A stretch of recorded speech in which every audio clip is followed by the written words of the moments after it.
Right. இந்த white போர்டில் இருக்கிற இந்த 4 வினாக்களை பார்ப்போம் இன்னைக்கு. இதில் வந்து உயிரின் ஒழுங்கமைப்பு என்ற கேள்வியை பாருங்க. சரியா? ஆரம்பமாவது உயிரின் ஒழுங்கமைப்பு ஆரம்பமாவது என்ற கேள்வி பாருங்க. நல்லா பாருங்க, கேள்வியில பாருங்க. டைம் தாரன்.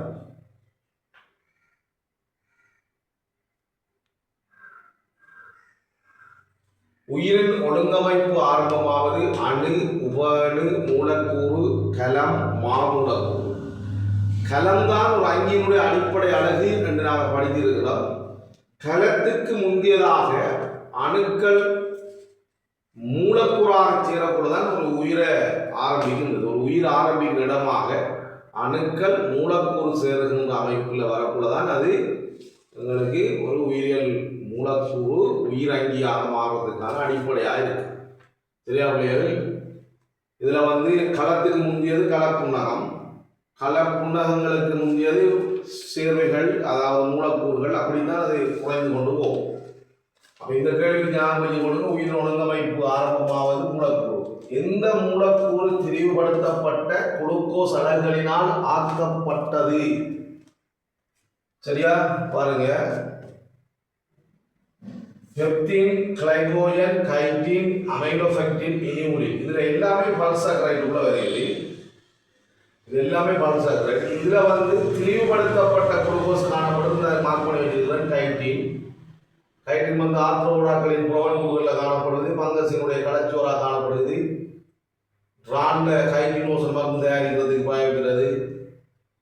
ராண்ட புரோவன் கூட்டில் இருந்து. சரி, இனியூலின் வந்து ஒரு விசேஷமான பாலிசாக்கரைட், நீரில் கரையக்கூடிய பாலிசாக்கரைட். சரி, மூன்றாவது கேள்வியை பாருங்க. மூன்றாவது கேள்வி வந்து 20 கிலோ 10 கிலோ உராய்வு குணகம் இல்லை, ஒப்பமான மேற்பரப்பில் ரெண்டும் தொடர்ந்து 600 நிமிடம் இழுக்கப்படுது. இழுவிசை டீயை காண சொல்லி அதுக்கு நாங்கள் 20 கிலோவுக்கு சமன்பாடை போடுவோம். F7ma இழுவை திசையில் போட்டோம்னால் டி எம் வந்து 20 ஏ தெரியாது. முதலாம் சமன்பாடு. அதே மாதிரி 10 கிலோவுக்கு நாங்கள் போட்டோம்னு சொன்னால் பாருங்க, 10 கிலோவுக்கு அதே திசையில் F7ma பாதிக்கிறோம். இங்க வந்து இழுவை 600 எதிராக டி பயன்படுத்தப்படணும். 10 கிலோ தர ஏ தெரியாது. சரி, இதுல இருந்து நாங்க ரெண்டு சமன்பாடையும் நாங்க சொல்லுற நேரம் கூட்டுவோம். கூட்டினோம்னா டி வெட்டுப்படும், இல்லாம போகும். ஸோ 600 சமன் 30 ஏ என்று வரும். ஸோ ஏ சமன் 20 மீட்டர் செகண்ட் -2 என்று நம்ம கண்டுபிடிக்கலாம். சரியா? இப்ப இந்த இருக்கிற செயற்பாட்டுக்கு பதிலாக தொகுதிக்கு F7ma போட்டு பாருங்க. தொகுதிக்கு F7ma போட்டு பாருங்க. தொகுதிக்கு F7ma போட்டு பாருங்க. சரியா? தொகுதியை மொத்தமாக இருக்கிறது 600 நியூட்டன். தொகுதியின் மொத்த திரிவு 30 கிலோ 20 10. ஸோ ஏ பாருங்க, சிம்பிளா வருது 20 மீட்டர் செகண்ட் -2. அப்போ இந்த ஸ்டெப் எங்களுக்கு 600 காண்பது அவசியம் வராது. வேகமாக செஞ்சு போகலாம். டைம் தானே தேவை எம்சிக்யூ கேள்விகள் செய்யறதுக்கு. இப்போ நீங்கள் டீயை காணணும்டா இந்த முதலாவது சமன்பாட்டுக்கு போட்டீங்கன்றால் டி சமன் 20 தர ஏ 20. ஸோ டி சமன் 400 நியூட்டன்.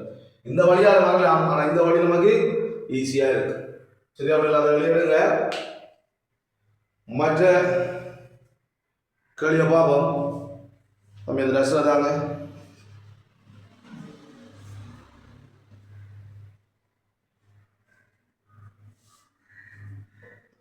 அழிவிடுங்க அழிஞ்சு விட்டேன்.